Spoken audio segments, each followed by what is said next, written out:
My name is Brian Melanson. I'm Maggie Rice. We're here to put the fun in fundamental boundaries. In fundamental boundaries, it is what it is. I think we have a bigger view of not only do our students need to know what their boundaries are, but how they might break someone else's boundaries. Totally true. We talk about talk boundaries, touch boundaries, our stuff boundaries. Yep, objects, things you own.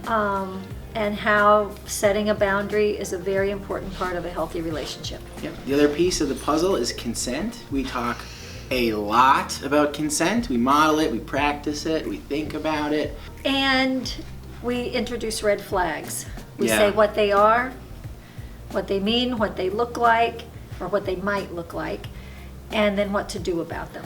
The other thing we talk about, technology boundaries. Oh yes, that's right. Yeah. This is where we talk about that, but we also have a social media clinic, so that's covered in there. So we name common boundaries that many people have. We then have students talk about their own boundaries, and we try to really dig into people's experience and talk about preferences, like what kinds of ways of touching are good for you or bad. What don't you like? What do you like? Who is it okay with, not okay with? We really try to get detail from the students about their own preferences.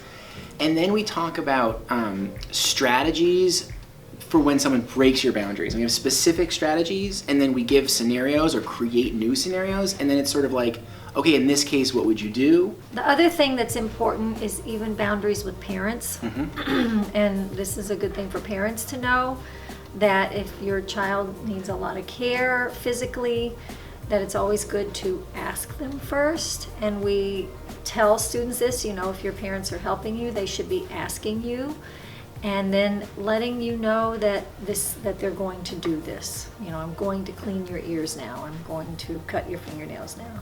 Just to model being respectful of their boundaries. And in the class, examples that were happening came to light. So people learn things about each other. For example, one student really was able to express he does not like it when other students go over to him and hug him. He's in a wheelchair and it feels invasive. And that was news to some of his classmates. So things like that. Just because you like it doesn't mean someone else likes it. That's a big And that's lesson as well. A huge lesson for our guys. Yeah. Yeah, being curious about other people and wondering what they like and what they don't like is crucial.